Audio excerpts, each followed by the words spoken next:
Hi, this is Dan here from Thomas Roder Support. I just want to show you how to get up and running with LaunchKit for WordPress.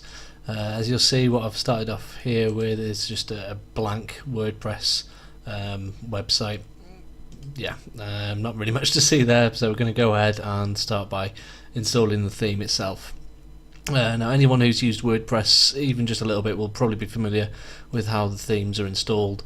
You literally just head to themes, add new, and you'll see an option there to upload a theme, and then all you do is just navigate to the folder that you downloaded from ThemeForest, and within that you'll see various folders with documentation and whatnot.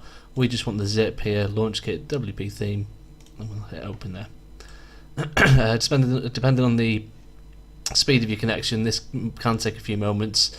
I'm just doing this locally, so it should be fairly quick. Now it's installed, we'll just go ahead and activate it.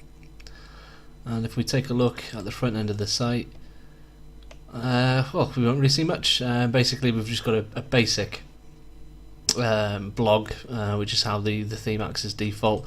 We're going to go through the steps to get it set up just like the demo. The first thing you'll notice in the back end is once it's installed, you will be prompted to install a couple of extra plugins. Now these are basically the framework, which powers the custom posts and whatnot, the Visual Composer, which is the kind of standard page builder nowadays, and then just a couple of recommended ones, Contact Form 7 for your forms, and WooCommerce if you plan on using a shop. We'll just go ahead and install these now. And it's just a case of I'm going to go ahead and install them all. Obviously you can pick and choose what you want. This script will tell you which items are required anyway, so you can't really get around that, but I'm just going to go ahead and install everything. Again, depending on the speed of your connection, this can take a few moments. I think I'll bear with it, so do forgive me if there's a bit of silence.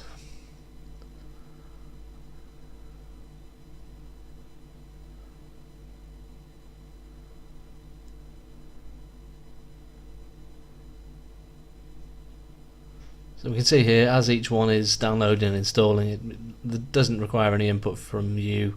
You just let it do its thing and it will tell you when it's ready.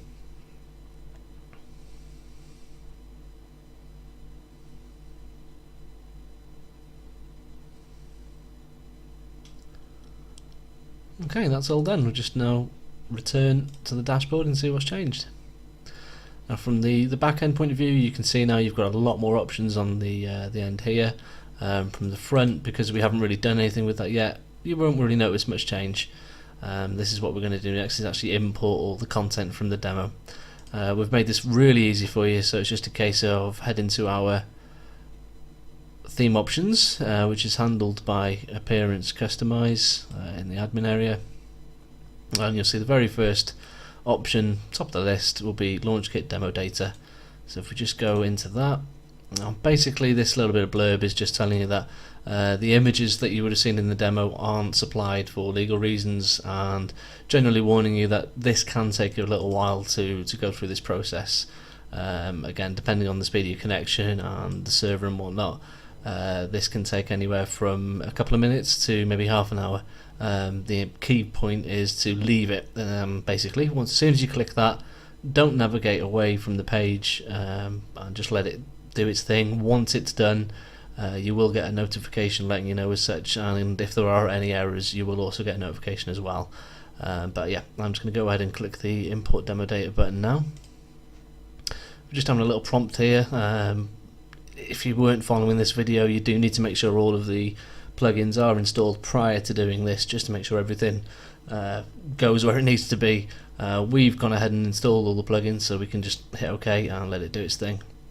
I'm going to pause the video now just while this does the process, and well, yeah, I'll be back shortly. Okay, that's all done. We've had a little prompt pop up which tells us as much. Just OK to get rid of that.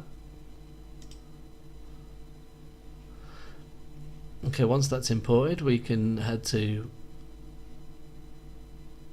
settings and reading in the admin area, and here we can select one of the home pages that we've created here. We're just going to choose, let's say, multi-purpose and blog for now. And what you'll notice when we refresh the site is that the front page itself looks a lot more like the demo. So you can see all the content and everything here for you. Finally, the last thing we've got to do before we finish up the video is, as mentioned here, we've got to set up a navigation menu. So quite simply, we'll head to Themes, Menus, and we can hit Manage Locations. We can see here we've got a few areas where navigation menus can be set. We've already got some set up for you here, so we'll just pop these in. And away you go. Okay, so if we take one last look at the front end, you can see we've got all of the navigation as you'd expect, all the content, and we're pretty much ready to tweak this as we want. Obviously, any problems in the meantime, just head over to our support area, and we'll obviously be happy to assist. Thank you very much.